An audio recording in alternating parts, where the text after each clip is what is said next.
Hello everyone, my name is Disguised Toast and I love escape rooms. I'm going to do a series where I try to escape every single escape room I ever come across. Like many of you, I've done escape rooms before, but I usually do it with friends. But I find more often than not, friends are baggage. They're useless and they get in the way of trying to solve the puzzle when they're not really that smart. I'm very smart though, so I think I can do a lot of these escape rooms solo. Today I'm joined by my cameraman, Lauren. Let's go see if I can escape. To kick off my journey of solving every escape room in the world, I decided to start here in LA with a place called the Escape Game and their special ops mysterious market room, boasting an 8 out of 10 difficulty designed for up to 8 players, 60 minutes long with a success rate of 35%. And I'll be doing all of this by myself with my camera woman today, Lauren. One very important thing to note, I cannot ask for any kinds of hints. It is very common in escape room games that you are given hints once you start struggling, and sometimes the staff will offer this up. I'm making a point to try and solve all of this without a single hint. Lauren cannot help me solve any puzzle, but she can point out any obvious things I miss with my eyes. As we were led into the room, they gave a whole spiel about how to play this escape room, as well as played an intro on what exactly the room is all about. As a special ops agent, we are tasked to investigate some kind of secret crime going on in this market. Looks like the market is closed for the evening, so you shouldn't run into anybody while you're there. But do move quick. Get in and get out. I don't like that. You don't like that? I don't like that she said there shouldn't be anyone in the area. There's no one in there. There's no actors, right? That's all the information we're given, and we have to start by just looking around a very small room to see what we can solve. So the thing with escape rooms is you want to figure out your input-output, because that's all escape rooms are. It's like a puzzle and the solution they give you. As the time started counting down, I looked around for the first piece of the puzzle and I was led to a cupboard full of shoes. Using my deductive reasoning, I can figure out there are patterns to this, so I spent the next 10 minutes trying to organize the shoes in a way that makes sense. Now I would explain what all of this meant, but later the game master told us that this puzzle was actually broken and I didn't have to solve it, but I just spent 15 minutes solving it, so that wasn't very helpful. There's a little square block here. Probably hold on to it. There was a wall of bags I came across, and one of them had a number lock on it. Now this one's really important because number locks are probably the easiest locks to find. You just figure out how many numbers there are, and it looks like there's 4. And you just look around the entire room for anything that gives you a sequence of 4 numbers. Another square block, and over here. I assume you need 16 square blocks all together. Oh, I also discovered a piece of parchment paper with some signs that equivalent to numbers. Is equivalent a real word? I don't know. Looking around the room, I tried to find anything with these signs, but so far nothing. But there's just too much going on for it to be this, in my opinion. Nothing here, nothing here. Wait, what are these buttons? Oh, nice. Cool. Oh, I mean, that's helpful to see. Do you think it means anything? Flickering with this switch, I noticed that it turns on the lamps on the ceiling, but in a very specific order. 1, 2, 3, 4. Now, the simple way for this is to just count the number of lights. 3, 2, 4, 7. And this is easy to deduce that the number of lights that are lit up correlate to the number you need to input on the number lock. Oh, then in the bag we have... What the hell? What is going on in here? I don't know if there's anything in there. I thought that would solve all my problems. We got our 4 tiles. 5 tiles, thank you, Lord. 6 tiles, 7 tiles. Oh my god. So we have 8 so far. We need 8 more. We cannot use the clue button. I cannot ask for you.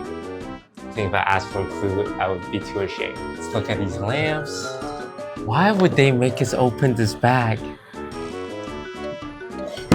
Once we unlocked the bag, there was a stick in there that you can push. Pushing that stick made a noise behind the wall, indicating that something has dropped near the right side. And as we move on to the right and open up some more bags, we can see there is something stuck behind the wall, but you can slowly push it out. So that's what we did. We just kept pushing it all the way down until the object came out. We were awarded for our efforts with a tin can containing a single key. Now, where does this key go? Well, we did see a regular lock right beneath the numbers lock, so we went ahead and stuck the key in, and of course, opened it up. And in there, we found... It's a rhinoceros. One of the animal heads. So early on during the puzzle, we found a door with what looks like 2 slots for an animal head. There's a white lion underneath, an ox on the bottom left, an elephant on the top right. So we knew that we needed to find 2 animal heads at some point, and we just found one of them.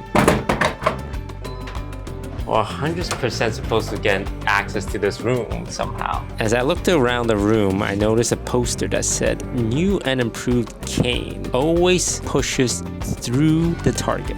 Now this one stood out to me because it was a little more vivid than the other decoration in the room, almost like it is often replaced. So I did as the poster said and started pushing into it.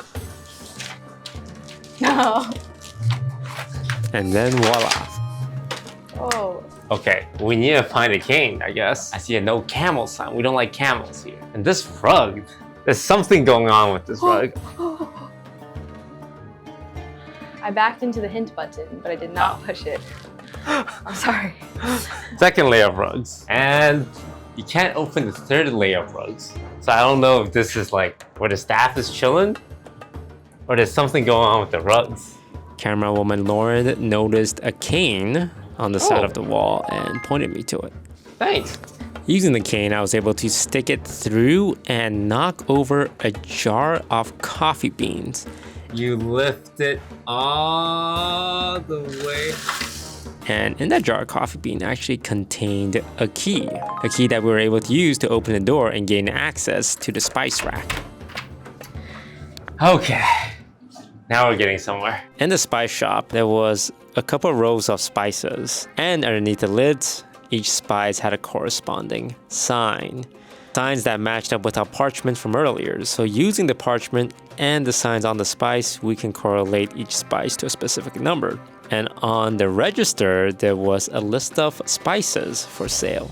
Cinnamon, mint, cloves, lavender, cardamom. 2 of these. And I believe there was one here. Oh, thank you, Lauren. So now we have the specific spices we need to look for, a number associated with them, and a way to input the number. Cinnamon, which is this one, 2. And then it was mint. This one, 1. Goes 5, 7, 8. 2, 1, 5, 7, 8. And voila, we were rewarded with the last animal head. And with all 4 animal heads ready, we are set to open this giant door.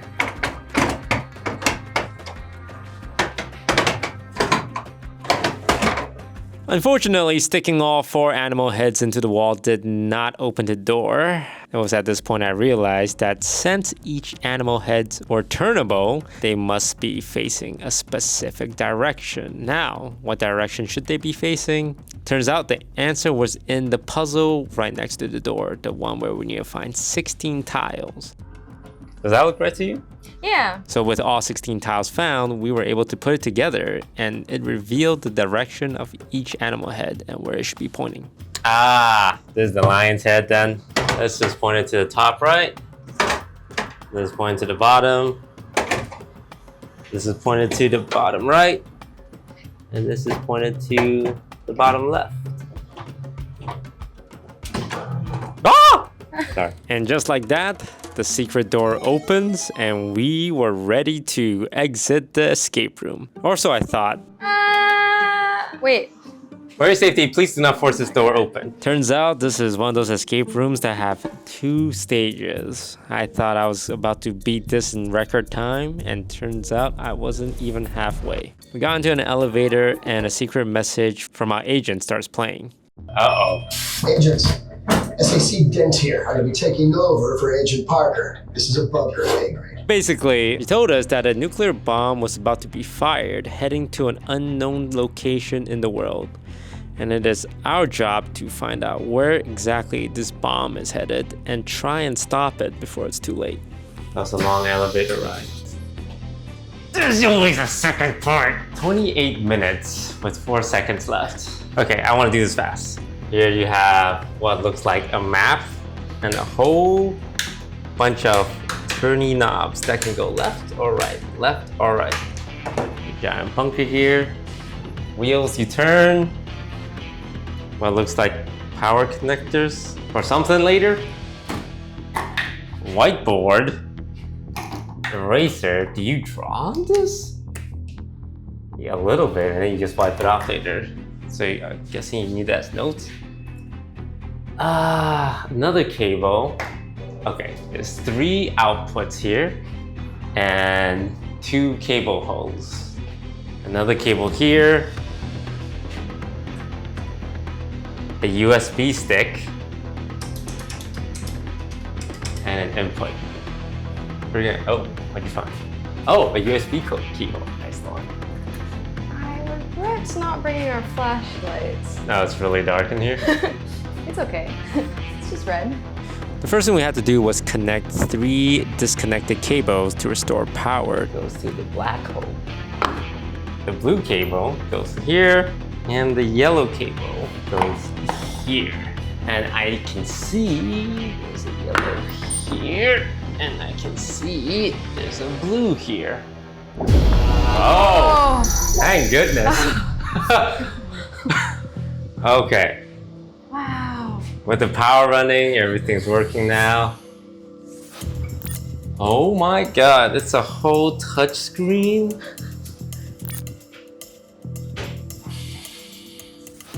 Oh, jeez. I did not expect this to get so technical. Displaying no strike zones.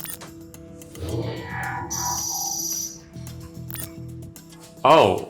Connecting the power revealed a map of the entire world with multiple cities available to be selected. They're gonna bomb a place.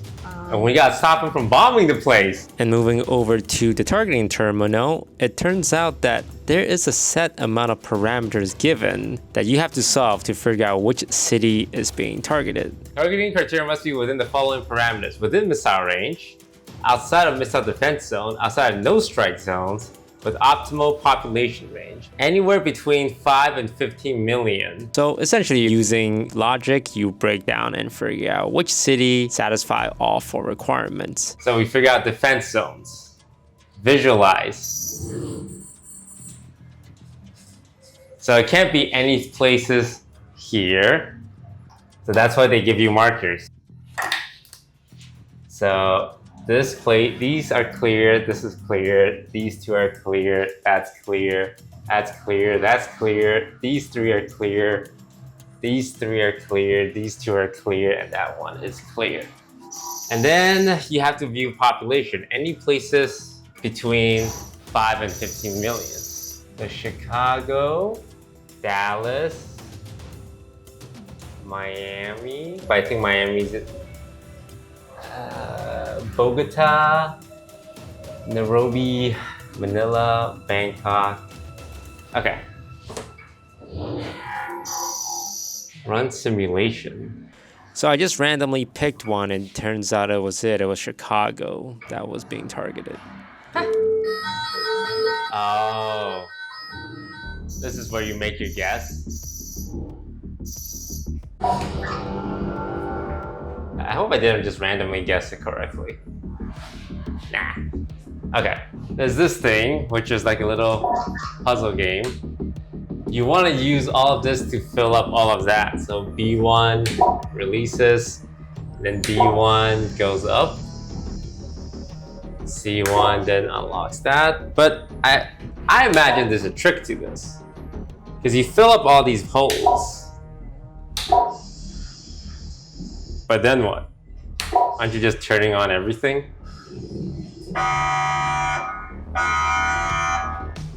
Okay, I see what's going on.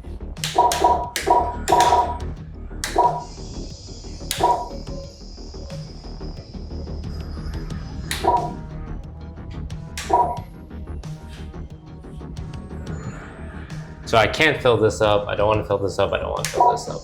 And ideally that's the perfect amount of circles. There you go. It's just a classic filled to the brim.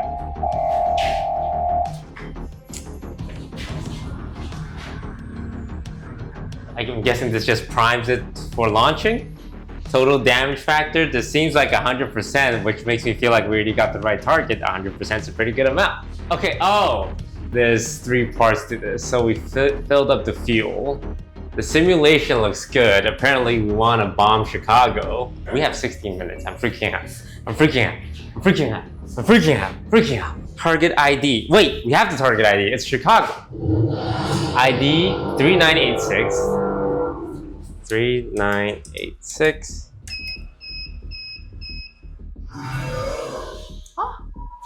Coordinates confirmed. Snod's just. I see that you successfully supplied coolant to the plutonium core and identified the target. The only thing left to do is to find and use the authentication keycard to deactivate the missile. I am currently hacking the system, and it looks like I am in the safe right now. Oh. After solving this puzzle, a box unlocked which contained a thermal gun. If you point this gun at anything, it'll tell you the heat signature of it, how hot it is and how cold it is. It's actually a really cool device. You point it at something hot, it shows up as red. Something cold, it shows up as blue. Problem is, I don't know what the hell I'm doing with this. What are we supposed to point this at? So we're supposed to find heat? 1, 2, 3, 4, 5, 6. There's 6 valves. There's the thermal control unit. This is the only thing left. But you turn it and nothing happens. So I started waving it around and I pointed it at the thermal wall and I noticed that there was Wait a second, Lauren, look at this. Come. Oh my god. 5 heat signatures behind the wall. Oh, you matched the dot to the heat signature. Bottom left. There's a heat source behind each wheel, indicating where the dot should be pointed at. Top right. Heat pointed, oh, top right. Jesus Christ. Key card? Oh my god. Wait, are we bombing Chicago or are we trying to stop Chicago from being bombed? Bravo. Excellent work. Oh, you don't know what you've done, do you? Take a look over there. No. That's what an active nuclear device looks like.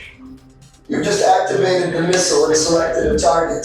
Now, I was really looking forward to launching that missile myself, but now you've armed it, all it's left to do is wait for the clock to hit 0. And once again, you really outdone yourselves. You know, I feel like the whole time we were sending a bomb to Chicago. It was kind of weird. Can you hear me? Yeah. Our signal was jammed and we couldn't get through to you. Now that the launch sequence has been engaged, the only way to disarm the missile is to do it manually. You'll have to scramble the guidance chips to access the core and we'll read. We'll do everything in our power to help you from here, and we have no time to send backup. No! There's a third part? Huh? What do you mean there's a third part? We have... Launch sequence engaged. Help! Help! Don't engage it! Oh god. Oh, God. here. Never Oh. mind. Is that our last 785-03926. Oh, yeah, you know, good work, Lauren. I was freaking out. Okay. 3926. 3926. Okay, this gives us access. Oh my god. And so this is the final puzzle, and it was actually a really simple one. I don't know a lot about nuclear bombs, I'll be honest. Each slot contained a glass slide. Each glass slide has a color associated with it, black, gray, or red. Above and below each slot is also a color. So if you can see over here, this one has gray color above it and red color below it, which means the glass slide that goes into that slot would be black.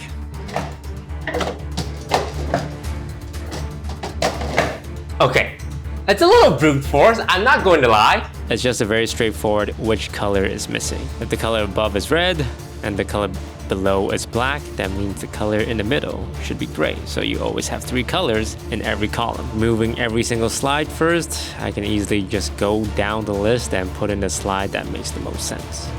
How much time, Lauren? 5 minutes? 5 minutes. This is black, this is black, and you can see this is a black and a gray, which means it takes a red. And this is the plutonium. I'm thinking we just... You did it! You stopped what could have been the largest attack in history. Thank you for everything you did in there. And look at the time, just as planned, 4:20. Whew. And there we go. With exactly 4 minutes and 20 seconds left, we beat the escape room. And I wish I could say that I planned that perfectly, but it just happened to be 4:20. For my first escape room, I thought I did okay. At the end of the day, I did beat the room relatively solo. I just wish I could have beaten the world record for it, which is apparently 40 minutes, and it took me about 56 minutes. Hopefully next time, I can set a world record.